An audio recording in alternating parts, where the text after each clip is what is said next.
गेल्या 4-5 दिवसापासून मराठवाड्यातल्या अनेक जिल्ह्यांमध्ये पूर परिस्थिती निर्माण झाली। मोठ्या प्रमाणामध्ये पाऊस झाला, अतिवृष्टी झाली।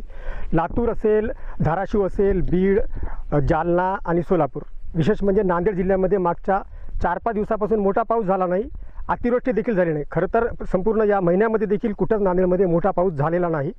जो काही पाऊस झाला होता तो ऑगस्ट महिन्यापर्यंत झाला होता। अतिवृष्टी झाली होती आणि पूर परिस्थिती निर्माण झाली होती। त्यामुळे त्याच काळामध्ये म्हणजे 29 ऑगस्टच्या पूर्वी नांदेड जिल्ह्यात जवळपास 90% नुकसान झालं होतं।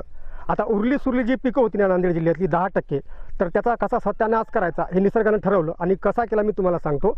मागच्या या 4-5 दिवसापासून जो काही पाऊस झाला की नाही, तर त्या पावसामुळे खूप मोठ्या प्रमाणामध्ये नदी नाल्यांना वरच्या भागात पूर आला आणि त्या पुराचा फटका नांदेड जिल्ह्याला बसला। तो कसा, मोठ्या प्रमाणामध्ये आसना असेल आणि गोदावरी असेल या नद्यांमध्ये मोठ्या प्रमाणामध्ये विसर्ग करण्यात आला। मोठ्या प्रमाणात पाण्याचा विसर्ग सुरू झाल्याने आसना असेल आणि गोदावरी असेल या नद्यांना महापूर आला आणि ज्या उपनद्या जे नाले आहेत ना, तर त्यांचा जो काही बॅकवॉटर आहे किंवा या नद्यांचा जो काही बॅकवॉटर आहे तो पूर्णपणे म्हणजे नदीकाठची जी शेती आहे त्या शेतात पाणी शिरलं आणि जी काही उरली सुरली पिकं होती की नाही ती आता पाण्याखाली गेली। इथं आता जे मी उभा आहे ना, हे पिंपळगाव शिवार आहे आणि मेंढला नदीचं जे बॅकवॉटर आहे ते या शेतामध्ये शिरलेलं आहे आणि हे सोयाबीनचं जे पीक होतं का नाही, जे उरलं सुरलं होतं, म्हणजे जिथं कुठंतरी एक आस होती शेतकऱ्याला 1-2% काहीतरी यायची, ते सगळं आता पाण्याखाली गेलेलं आहे। संपूर्ण चिखल या सोयाबीनचा झालेला आहे। या भागातले काही शेतकरी माझ्यासोबत आहेत, आपण त्यांच्याशी बोलूया। जरा मागच्या ऑगस्टमध्ये तर संपूर्ण नुकसान झालंच होतं। आता या 2 दिवसात नेमकी काय परिस्थिती उद्भवली या परिसरामध्ये आणि काय काय नुकसान झालं? वरच्या भागामध्ये वसमत साईडला पूर्ण पाणी झालेलं होते आणि इकडे वारंगा साईड या ठिकाणी मोठा पाऊस झाला आणि त्याचं ते पाणी आहे ते पूर्ण म्हणजे गोदावरी घेत नव्हती। त्याचं बॅकवॉटर आसना आणि गोदावरीचं आमच्या मेंढल्या नाल्याला आलं, त्याच्यामुळं इकडं पूर्ण आमच्या शेतामध्ये पाणी झालेलं। किती म्हणजे मागच्या वेळेला तर नुकसान झालंच होतं ना, आता किती म्हणजे सोयाबीन उरलं होतं आणि आता किती हेक्टरवरती नुकसान झालं? आता पूर्ण म्हणजे टोटल 100%च नुकसान झालेलं आहे। पहिलं एक 85-90% झालं होतं, आता जे राहिलेलं होतं ते पूर्ण पण पाण्यामध्ये गेलेलं आहे। नांदेडमध्ये जे काही मदत जाहीर झाली ना, तर ती ऑगस्ट पर्यंतची मदत होती। आता पुन्हा आला म्हणजे 100% नुकसान झालेलं आहे। सरकार काय ते करेल, मात्र शेतकरी जी मागणी करतायत ना की आम्हाला वाढीव पैसे द्या किंवा जास्तीचे पैसे द्या, तर दादांनी असं म्हटलं की पैशाचं सोंग करता येत नाही सरकारला, म्हणजे सरकारकडे पैसे नाही। राज्याचे उपमुख्यमंत्री आहेत दादा, त्यांना असे शेतकऱ्याविषयी भाषा करणे शोभत नाही।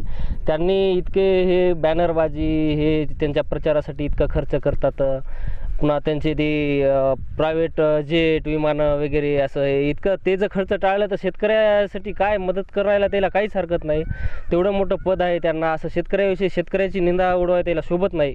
आज काहीच उरलं नाही शेतकऱ्यापाशी, काय सगळं पाण्यामध्ये माती गाळसुद्धा वावरामध्ये राहिलं नाही। पुढचे 2 वर्ष या जमिनीमध्ये काहीच पिकत नाही। आता काहीच शेतकऱ्यांना काय खावं, काय उद्योगपत्यांना इतके कर्ज करतात, कर्ज ते बुडून जातात, कर्जाची त्याची माफी होती। शेतकऱ्याच्या काही विषय शेतकऱ्याला कर्ज ओला दुष्काळ जाहीर करणे आता अत्यंत गरजेचं आहे सरकारला, पण सरकार यावर काहीच पाऊल उचलत नाही। काय दादा अपेक्षा काय आता सरकारकडनं तुम्हाला? नांदेड जिल्ह्यामध्ये मागे 2006मध्ये अशीच अतिवृष्टी आणि नुकसान झालं होतं शेतकऱ्यांचं।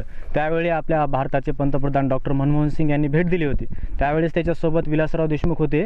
त्यावेळेस जास्तीत जास्त मदत शेतकऱ्यांना केंद्राकडून दिली होती। आता आपण हे फोटो पाहू शकता, माझ्याकडे फोटो आहे त्यावेळेसची। आणि आता या सरकारनं आज कळवलंय, दिल्लीमध्ये जाऊन देवाभाऊनं आज केंद्रीय मंत्र्यांना कळवलंय की बा महाराष्ट्रात नुकसान होत आहे, आम्हाला विशेष पॅकेज द्या म्हणून। जास्तीत जास्त शेतकऱ्यांना आमच्या विशेष पॅकेज देऊन केंद्रानं मदत करावी। केंद्रानं मदत करावी। काय दादा परिस्थिती एकंदरीत नुकसानीची? नुकसान पूर्ण 100% झालेलं आहे।